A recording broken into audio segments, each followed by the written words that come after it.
unless you're driving, please keep driving and do a system check, an internal diagnostic. Are you okay? Mhm. And I don't mean, yeah, I'm fine, the coffee was good. I mean, is your fundamental operating system stable?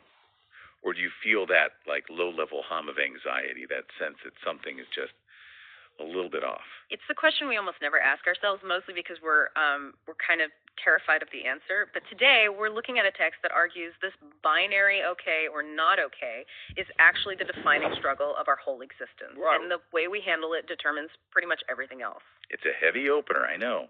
But the source material for this deep dive is really unique. We aren't looking at a bestseller or some, peer-reviewed paper. We're looking at a digital note, literally a text file called Okay or Not Okay by an author named Jayasaya Karan. And honestly, the format just fits the subject matter perfectly. It feels urgent. It feels like someone just had to get this down at 3:08 a.m. because they figured something out and had to capture it before it slipped away. Exactly. And before we get into the philosophy, we have to talk about who wrote this, because the author's background is, well, it's a specific cocktail. It really is.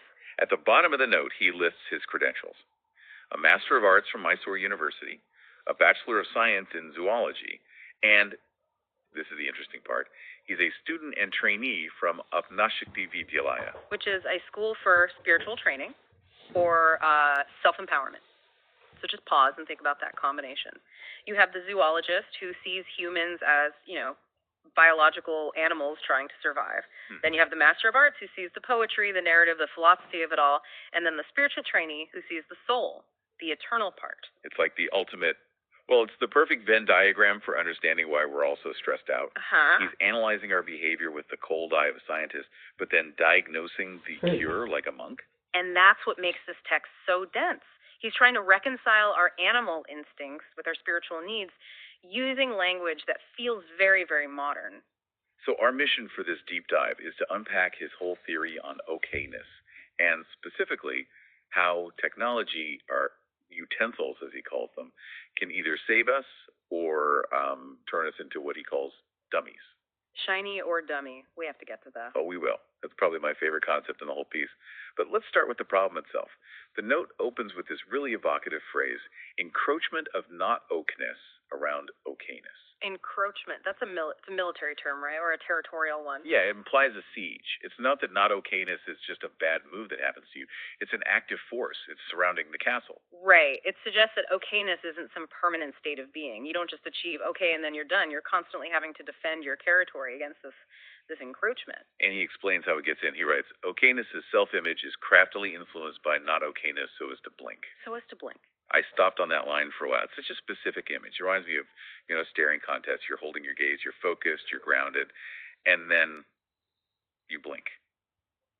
You lose the connection. That's the zoologist and him coming out. The blink is a physiological reaction, but here it's a psychological lapse. Think about when you're feeling confident and then you see one notification or you hear one snarky comment or have one bad thought. Yeah. What happens? You blink, you lose your focus for a second. He says the influence is crafty. It's not a sledgehammer, it's a trick. Exactly. It's manipulation. Not okayness knows exactly how to push your buttons. It knows your insecurities. It tricks you into looking away from your own stability. It's like, it's cognitive capture. The moment you blink, you've let the enemy inside the gates. Okay, so if the problem is this blink, this momentary lapse, what's the fix? Because if I'm in a staring contest with the void, I'm going to blink eventually. My eyes will get dry. Well, the author doesn't just say try harder. He suggests you have to build something. He writes, okayness has to smartly pick materials to put together to really think. Smartly pick materials. Yeah. That sounds almost like construction work. Or cooking, maybe. It is active construction. This is the antidote to the passive blink. To be, okay, you have to curate your own mental environment. You can't just let thoughts happen to you. You have to pick the materials, which ideas, which values, which memories you're going to use to build your shelter. But how do we know which materials to pick? I mean, there's a lot of junk out there. That's where the spiritual element comes in. The text says, eternity's guidance is the one to supervise that these acts really link. Now, you can read eternity as a religious thing if you want, but you can also just read it philosophically. It's about perspective, deep time. So, like, measuring your current panic against the scale of the universe. Precisely. When you're stuck in the blink, you're trapped in the now, the anxiety, the deadline, the insult. Eternity's guidance forces you to zoom way out. Does this thing matter in 10 years? 1,000 years? When you use that perspective to supervise your mental construction, the pieces really link. You build a mindset that's actually stable. And there's a payoff. If you do this work, if you curate your materials and you zoom out, the author gives us this really lovely image. Appreciating the smartness and commitment at such efforts and cheer, God does wink. The divine wink. I really like that. It contrasts so perfectly with the human blink. We blink out of weakness, and the universe or God, whatever, winks back in approval. It feels like a shared secret. It's validation. Yeah. It's the idea that the effort to just be, the effort to maintain your sanity and your dignity, it's recognized. It's not just you screaming into the void. It's a smart commitment. Okay, so we had the internal battle, the siege, the blink, the construction, the wink. That's the internal state. But we don't live in a vacuum. We live in a world full of stuff. Yeah. And this is where the note takes a hard turn into the human predicament. This is the real pivot point. The author says the core problem of human life is futility. He writes that the predicament is to make life appear as an act of futility. Which is the ultimate not okayness, right? That feeling that none of this even matters. Why build the shelter if it's just going to get knocked down anyway? Exactly. And usually when philosophers talk about fighting futility, they talk about art or love or religion. Jai Sekaran talks about utensils. It's such a weird word choice. The utensils found around will be of help in that mission in handy utility. And then he clarifies that these utensils are established to be available as marvelous technology. He's calling technology our smartphones, the internet, AI, all of it, utensils. Is that fair? A spoon is a utensil. A spoon doesn't track my location and radicalize my uncle. Calling big tech a utensil feels like it's really downplaying the power it has over us. I actually think that's his whole strategy. It's a linguistic power move. By calling it a utensil, he's refusing to let it be the master. He's putting it back in the kitchen drawer. He's saying, this is a tool. It is here for handy utility. It is not a god. So he's just stripping it of all its magic. Well, I think so, yeah. We tend to mystify technology. We let it control our attention, our mood. He's saying, no, these are just fancy forks and knives meant to help you fight the futility of life. If you're using them for anything else, you're doing it wrong. But most of us are doing it wrong. Yeah. And that brings us to the central argument of the text, which I think is just brilliant. It's the shiny versus dummy theory. This is the part that everyone needs to, tape to their bathroom mirror. He writes, individuation mixes his time with their utility, makes that individual shiny or dummy. Shiny or dummy. Yeah. It's so blunt. It sounds like something a child would say, but the more I think about it, the more accurate it feels. It's a binary outcome of interaction. Individuation, that's you, the self, mixes your time with the utensil. And that mixture has a sort of chemical reaction. It either polishes you, making you shiny, or it dulls you, making you a dummy. Okay, let's break down the dummy side first, because I think we've all been there.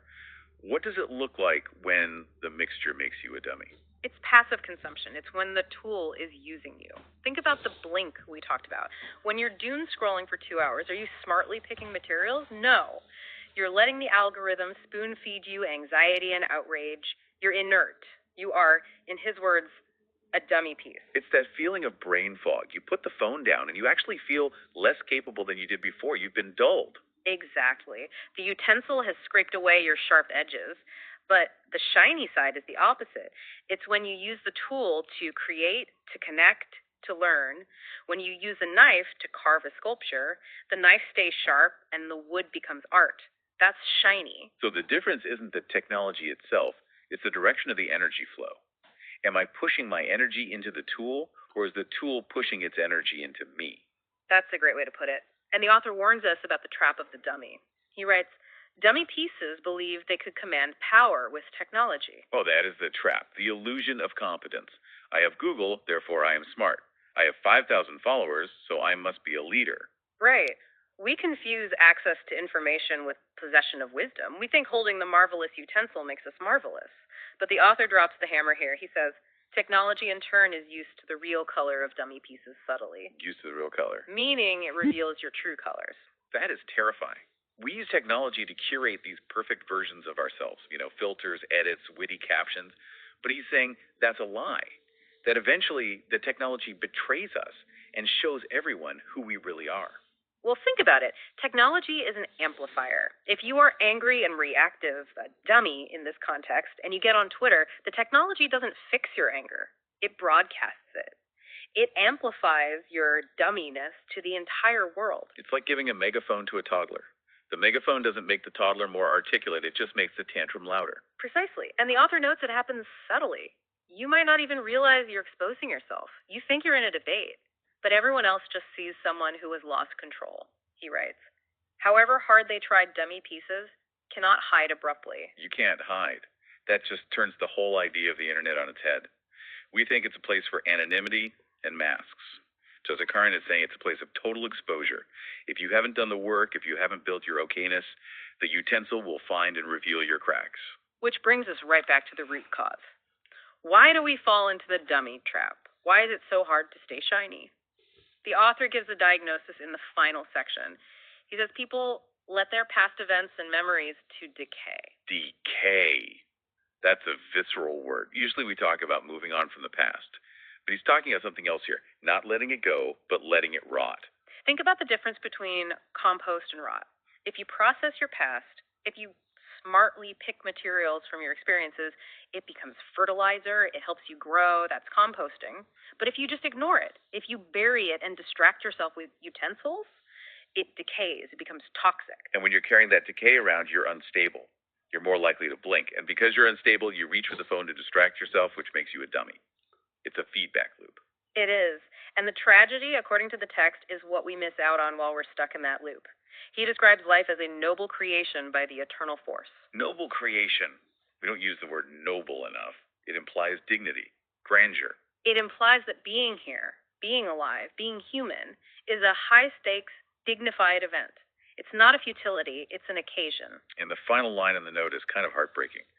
That to make the life a worthwhile occasion is attempted too scarce. Attempted too scarce. He's not even saying people fail. He's saying most people don't even try. We settle for not okayness. We settle for being dummies, scrolling through feeds, letting our memories decay, blinking every single time the world gets a little bit scary. So the call to action here, the way out, is to treat life like an occasion worth dressing up for. Mentally dressing up. Yes. Stop treating technology like a pacifier and start treating it like a utensil. Pick it up when you have a job to a noble job and put it down when you're done. Don't let it mix with your time until you lose your shine. It's amazing, isn't it? We started with this digital note that looked like a bit of a riddle. Zoology meets spirituality meets tech support, but it actually maps out the entire modern condition. It really does. It gives us a new vocabulary. Now, when I feel that anxiety, I can say, oh, I'm blinking. When I catch myself zoning out on my phone, I can ask myself, am I being shiny or am I being a dummy right now? It simplifies the complex. And I think that's the master of arts part of the author, winning out in the end. He gave us the story to tell ourselves about our own brains. And remember the wink. That, for me, is the most important part. This isn't just a grind. There is a sense of playfulness to it all. If you put in the effort, if you construct your stability, the universe responds. It's not indifferent. I love that. It turns the struggle into a game that you can actually win. A game where the prize is your own soul, or at the very least, your own peace of mind. So we've unpacked the text. We've looked at the encroachment, the utensils, and the noble creation. But before we sign off, I want to leave you, the listener, with a challenge. It's based on that idea of our real color being revealed. This is a tough one. It is. I want you to imagine a scenario. Imagine that tomorrow the internet breaks. The screens go dark. All the utensils are taken away. No profile, no followers, no constant stream of information. Just you, in a room with your own thoughts. The silence would be deafening for a lot of people. In that silence, Yeah. would you be okay? Would your okayness stand up on its own two legs? Or would you realize that your stability was totally dependent on the tools you were holding? If you take away the utensil, does the hand still know what to do? That's the question. Are you shiny on the inside, or was it just the reflection of the screen? Jay Suran challenges us to build something that stands even when the power goes out. And that is a construction project worth starting today. Absolutely. Thanks for diving deep with us. Go be shiny. We'll see you next time.